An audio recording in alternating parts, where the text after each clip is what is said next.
Olá, sejam todos muito bem-vindos ao meu canal Papo de Bolsa. Eu sou Bea Aguilar, analista de investimentos NPI, e hoje eu quero trazer para vocês os setores que mais distribuíram dividendos aos seus acionistas. É claro, eu quero trazer duas situações diferentes e também tecer alguns comentários em relação à última declaração do Fernando Haddad em relação aos juros sobre capital próprio, que acaba levando, claro, a gente para a reforma tributária que está prestes a ser apresentada.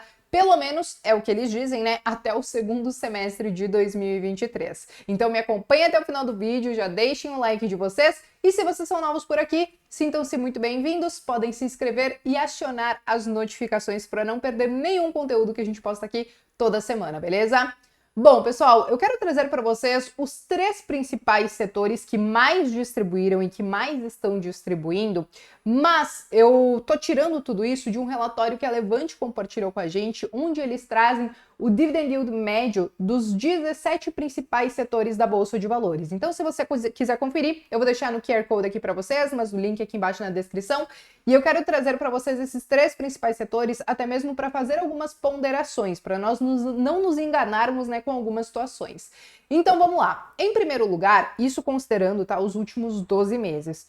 Em primeiro lugar, nós ficamos com o setor de mineração e siderurgia. E a média de dividend yield desse setor ficou em 11,13%, muito puxado principalmente pela Vale. A Vale tem sim um histórico longo de distribuir bons dividendos, só que aqui eu faço a ponderação, né? O setor de mineração e siderurgia, ele, apesar de ter boas empresas, ele pode sofrer inclusive com os ciclos das commodities, né? E é o que a gente acaba vendo para Vale, para Uzi Minas e as outras empresas do setor. Então, a pessoa que coloca esse tipo de setor na carteira tem que estar preparado justamente para esses ciclos do mercado e tem que entender muito bem tudo que acaba influenciando esse tipo de empresa. Então, minério de ferro, questão de dólar, então tudo isso acaba envolvendo esse setor.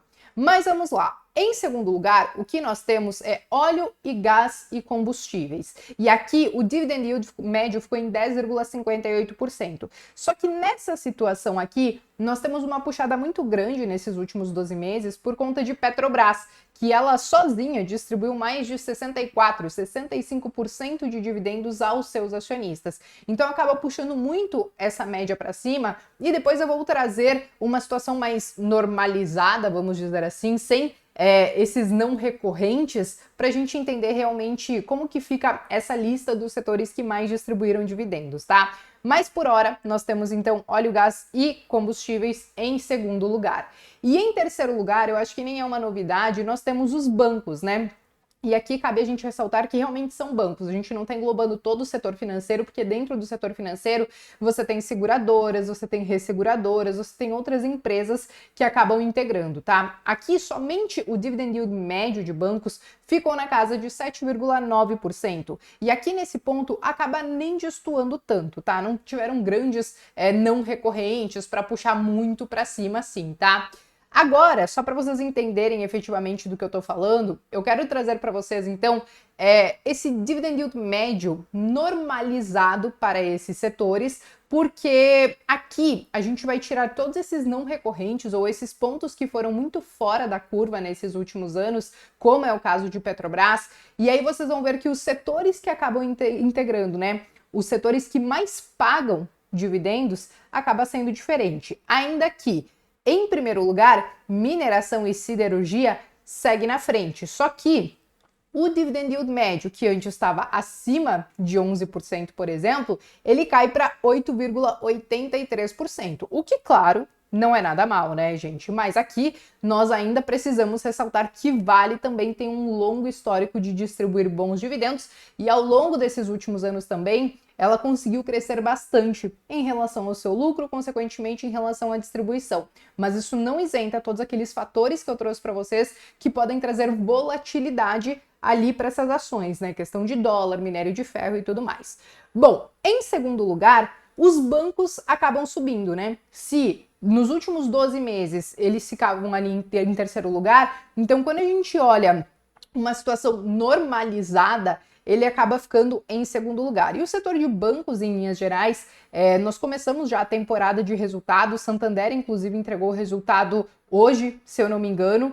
E assim, foi muito morno, né? Apesar de ter sido um pouco acima do que o mercado esperava, ainda é um resultado fraco por ser banco, mas os bancos, em linhas gerais, quando a gente pensa no longo prazo, eles têm sim uma certa perenidade, né? Então as pessoas acabam ainda utilizando bastante. Os bancos, né? Muitos falavam até que os bancos digitais iriam acabar com os bancões, até então isso não aconteceu e não parece que vai acontecer tão cedo. Então os bancos eles seguem firmes e fortes e acabam distribuindo sim bons dividendos. Isso não é algo de agora, isso é algo de muitos e muitos anos.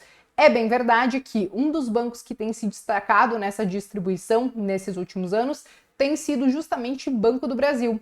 E até mesmo porque Banco do Brasil, nesses últimos 2 anos, acabou se equiparando muito aos bancos privados, até mesmo na questão da rentabilidade e também do lucro que ele tem entregue. Então a gente chama Banco do Brasil aí como sendo um destaque, a gente mostra o Banco do Brasil como sendo um destaque dentro desse setor, nessa questão de dividendos, tá? E aí, em terceiro lugar, que até então antes estavam bancos, agora o que acaba aparecendo nessa situação normalizada é justamente o setor de energia. O setor de energia, ele está com um dividend yield médio de 5,06%.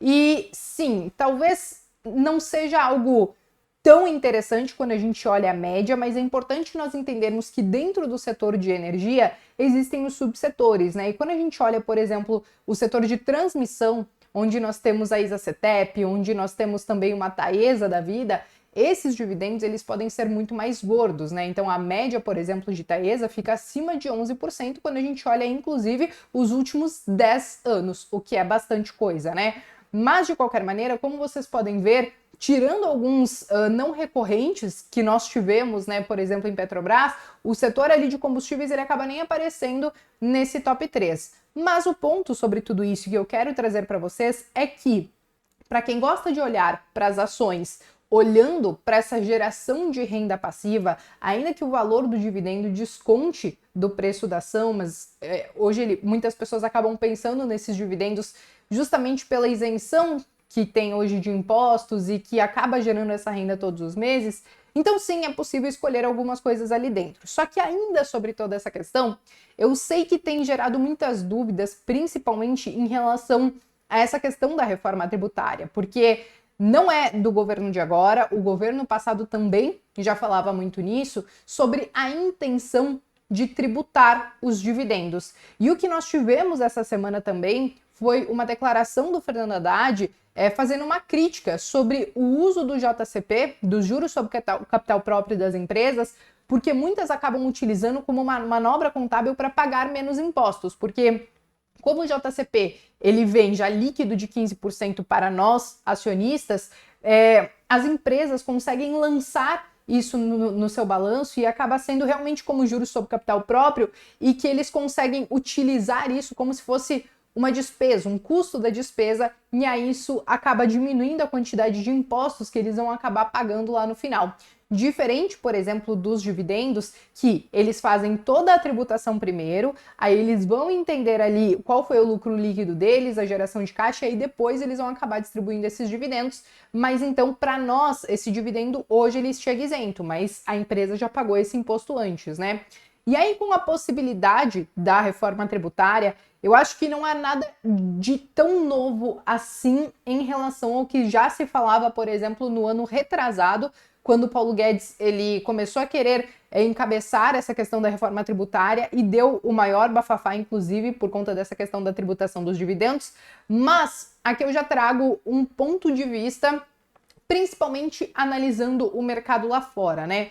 Então, sim, é bem verdade que, por mais que a gente compare os mercados, porque lá fora não existe, né, o JCP e os dividendos são tributados ali em 30% diretamente na fonte, eu sei que sempre vai vir aquela comparação, poxa, Bia, mas nós estamos falando de um país de primeiro mundo e tal, é claro que tem bastante imposto lá, mas o retorno para a população é diferente. Sim, eu entendo completamente esse ponto.